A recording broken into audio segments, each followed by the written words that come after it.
Hello students, welcome to the channel alpha science learning का perfect hub. तो आज मैं लेकर आया हूं आपके लिए एक और इम्पोर्टेंट टॉपिक साइंस का, रेनबो फॉर्मेशन, जो कि कंसेप्चुअल भी है। रेनबो फॉर्मेशन हम पढ़ेंगे, उससे पहले हमें कुछ इंपॉर्टेंट फिनोमिना के बारे में भी पढ़ना पड़ेगा। क्यों? क्योंकि रेनबो फॉर्मेशन जो है वो बेसिकली इन सारे फिनोमिना पर ही डिपेंडेंट है। लाइट के डिफरेंट फिनोमिनाज हैं, लाइक रिफ्रैक्शन है, डिस्पर्जन है, देन टोटल इंटरनल रिफ्लेक्शन है।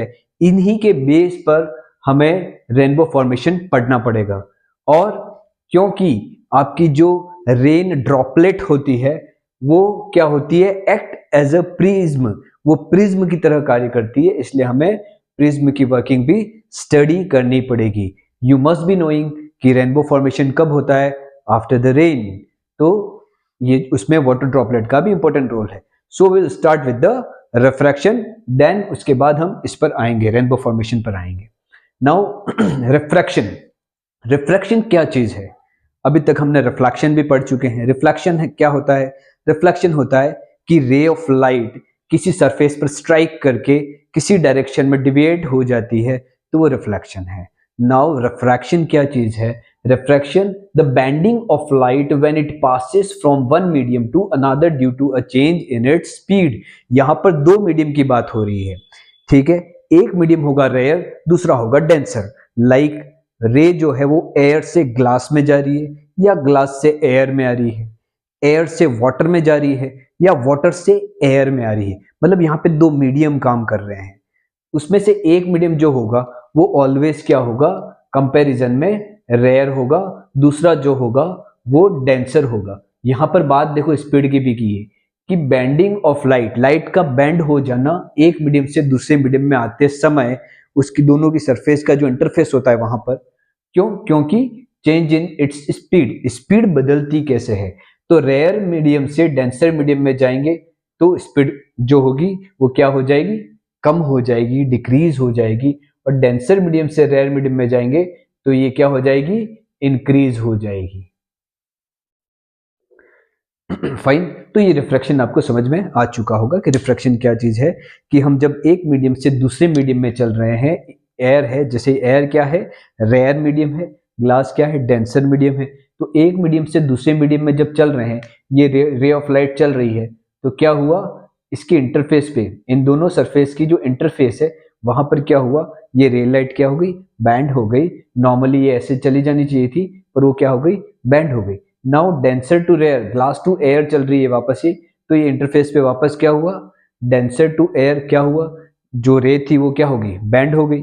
तो ये है आपका रिफ्रैक्शन, यहां काम आएगा आपके। नेक्स्ट है प्रिज्म। प्रिज्म के बारे में पढ़ना है।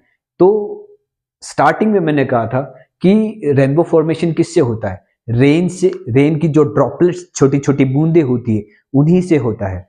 तो ये जो रेन की ड्रॉपलेट है वो किसकी तरह वर्क करती है, it acts as a prism. तो प्रिज्म की थोड़ी सी स्टडी कर लेते हैं।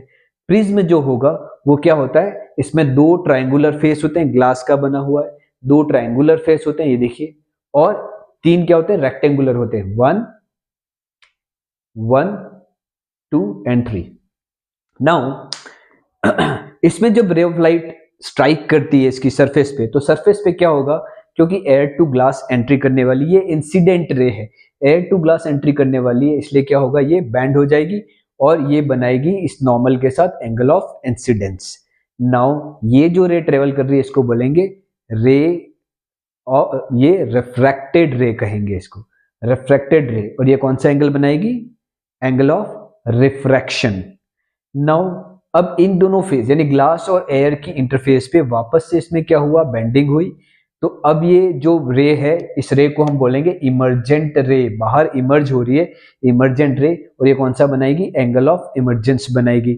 नाउ ये बेसिकली ऐसे चली जानी चाहिए थी और ये आई ऐसे है, तो इन दोनों के बीच का जो एंगल है वो कहलाता है एंगल ऑफ डिविएशन, मतलब इतने डिग्री का डिविएशन हुआ है। फाइन, ये बेसिक चीज हो गई। नाउ हम लोग जो पढ़ने वाले हैं वो प्रिज्म के ऊपर अगर सनलाइट या व्हाइट लाइट अगर हम उसके ऊपर गिरा रहे हैं तो फिर क्या होता है। तो जब हम किसी प्रिज्म पे व्हाइट लाइट या सनलाइट उसके ऊपर स्ट्राइक करते हैं तो क्या होगा, ये जो व्हाइट लाइट होगी वो ये जो व्हाइट लाइट है वो क्या होगी, इस सरफेस पे उसके 7 कंपोनेंट्स कलर में डिवाइड हो जाएगी और हमें एक डिफरेंट कलर्स का एक बैंड दिखेगा। क्या दिखेगा? डिफरेंट कलर्स का एक बैंड दिखेगा जिसको हम बोलेंगे स्पेक्ट्रम। ठीक है, जैसे ये लाइट है, एयर से यहां से चली, यहाँ पे स्ट्राइक करी और कितने क्या हो गई, डिवाइड हो गई। कितने? इसके 7 कंस्टिट्यूएंट्स कलर में डिवाइड हो गई। व्हाइट लाइट के कंपोनेंट्स कलर होते हैं 7, जिसको हम एक्रोनिम हम पढ़ चुके हैं 8th में भी, विबग्योर बोलते हैं। Violet, indigo, blue, green, yellow, orange and red यहाँ मेंशन कर रखे मैंने सारे कलर्स। नाउ ये डिस्पर्जन कहलाता है। डिस्पर्जन क्या चीज है? Again splitting of white light. White light का उसके 7 कंपोनेंट्स कलर में क्या हो जाना, स्प्लिट हो जाना, डिस्पर्जन कहलाता है। डिस्पर्जन का होगा फर्स्ट सरफेस पर होगा। ये जो लाइट चली है और जो फर्स्ट सरफेस पे स्ट्राइक किया, यहाँ पे क्या होगा, डिस्पर्जन होगा। 7 कंस्टिट्यूएंट्स कलर्स में जो व्हाइट लाइट होगी वो डिवाइड हो जाएगी। फाइन। और ये स्पेक्ट्रम मिलेगा। स्पेक्ट्रम क्या चीज है? Band of colours. नाउ अब हम आते हैं यहां पर देखिए कि रेनबो फॉर्मेशन। रेनबो फॉर्मेशन के लिए हमें जो बेसिक चीजें पढ़नी थी सारी पढ़ ली। अब हम पढ़ेंगे रेनबो फॉर्मेशन है क्या चीज। रेनबो फॉर्मेशन कब होता है? आफ्टर रेन, जब एनवायरमेंट में छोटी छोटी वाटर रेन ड्रॉपलेट्स मौजूद है और सनलाइट भी आ रही है, और सनलाइट आपके पीछे की तरफ है।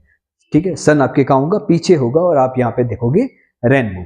नाउ क्या होता है, वाटर की ड्रॉपलेट इस टाइप की होती है। अब क्या है, वो प्रिज्म की तरफ बिहेव करती है। जैसे ही सनलाइट इसके ऊपर स्ट्राइक करेगी, इस फर्स्ट सरफेस पे क्या होगा, डिस्पर्जन होगा। ये फर्स्ट सरफेस पे क्या होगा, डिस्पर्जन होगा। जो सनलाइट की जो व्हाइट लाइट है वो उसके 7 कंपोनेंट्स कलर में डिवाइड हो गई।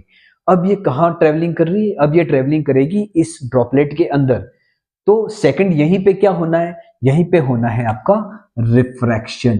रिफ्रैक्शन मतलब एक मीडियम से दूसरे मीडियम में एंट्री करेंगे तो क्या होगा, रे ऑफ लाइट बेंड हो जाएगी। यहाँ पे डिस्पर्जन हुआ, मींस 7 कंस्टिट्यूएंट कलर्स में डिवाइड हुआ, प्लस क्या हुआ है, लाइट बेंड हुई है। ठीक है, तो ये जो डायरेक्शन ऐसे होनी चाहिए थी उसकी बजाय ये क्या हो गई, ऐसी हो गई। तो फर्स्ट सरफेस तो ये रही, यहाँ पे क्या हो गया, डिस्पर्जन भी हो गया और रिफ्रैक्शन भी हो गया इस सरफेस पे। यहाँ पर डिस्पर्जन भी हुआ है और रिफ्रैक्शन भी हुआ है। नाउ ये जाके टकराएगी इस सेकंड सरफेस पे। तो सेकंड सरफेस पे अगर आप प्रिज्म में देखोगे, मैं जैसे कह रहा था कि ये प्रिज्म की तरह बिहेव करती है, तो प्रिज्म में क्या होना चाहिए, इमर्जेंट रे, मतलब यहां से बाहर निकल जानी चाहिए थी, पर ऐसा नहीं होता है in the case of water droplet. क्यों नहीं होता है? क्योंकि just due to total internal reflection. Actual में क्या होता है कि ये जो रिफ्रैक्शन आपके हो रहा है, ठीक है, ये नॉर्मल हो गया, ये रिफ्रैक्शन हो रहा है, अगर इसका एंगल हम चेंज करते चले जाएं तो क्या होगा, एंगल ऑफ इंसिडेंस हम चेंज करेंगे तो एंगल ऑफ रिफ्रैक्शन भी चेंज होगा। एक ऐसी कंडीशन आएगी, एक ऐसी कंडीशन आएगी जब ये जो एंगल है वो किस एंगल के बराबर हो जाएगा, क्रिटिकल एंगल के बराबर हो जाएगा, और अब ये रिफ्रैक्शन ना होके क्या हो जाएगा, रिफ्लेक्शन हो जाएगा। इट मींस यहां से जो सरफेस पे स्ट्राइक कर रही है, टकराने के बाद सीधी वापस जा रही, मतलब ये क्या हो रहा है, रिफ्लेक्शन होना शुरू हो जाएगा।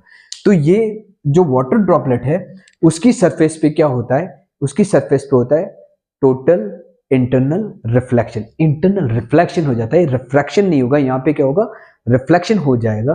क्यों? क्योंकि यहाँ पे क्रिटिकल एंगल से ज्यादा का एंगल बन गया है।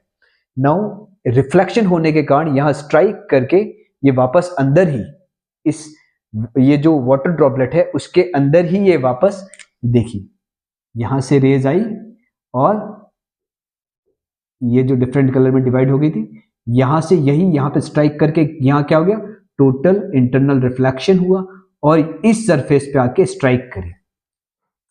इस सरफेस पे आने के बाद वापस क्या होगा, रिफ्रैक्शन। ठीक है, इमर्जेंट रेज बाहर निकलेगी और आपको यहां पे क्या दिखेगा, आपको यहां दिखेगा रेनबो। ठीक है, तो इसमें आपको रेनबो फॉर्मेशन में क्या क्या चीजें दिख रही, डिस्पर्जन, 7 कंस्टिट्यूएंट्स कलर्स में डिवाइड हो गया, देन बेंडिंग भी हुई, यानी डिस्पर्जन प्लस रिफ्रैक्शन। देन यहां स्ट्राइक करने के बाद क्या हुआ, टोटल इंटरनल रिफ्लेक्शन, स्ट्राइक करके दूसरी डायरेक्शन में आ गई, अंदर ही इंटरनल हुआ इसलिए अंदर, और उसके बाद इस सरफेस पे बाहर निकलेगी तो इस सरफेस पे वापस आपके क्या होगा, रिफ्रैक्शन होगा। फाइन।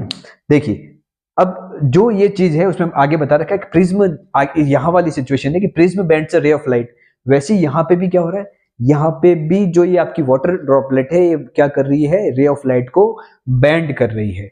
अब एक चीज और देखेंगे यहाँ पे कि ये जो बैंड होती है डिस्पर्जन में, जैसे मैंने बताया था, तो किस एंगल पे होती है, क्या होता है, तो जो सनलाइट या व्हाइट लाइट के जो डिफरेंट कंस्टिट्यूएंट्स कलर होते हैं वो अलग अलग एंगल पे बैंड होते हैं।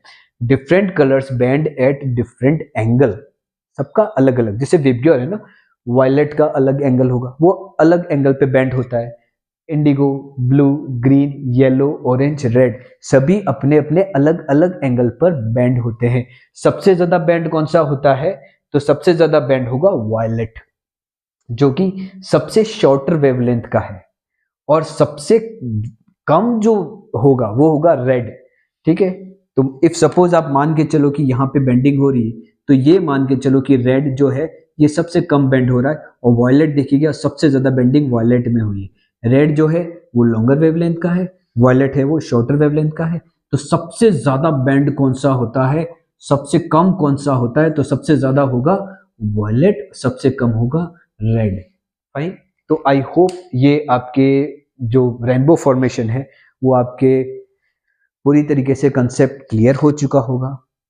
अगर आपके कंसेप्ट्स में इसमें भी फिर से कोई इशू है तो आप कमेंट में मुझे बताइएगा, मैं आपके इस जो प्रॉब्लम होगी उनको ज़रूर सॉल्व करूंगा। इसी प्रकार के और डाउट्स और डिफिकल्ट टॉपिक्स, कंसेप्चुअल टॉपिक्स को लेके मैं आऊँगा। तब तक के लिए stay healthy, study well, grow with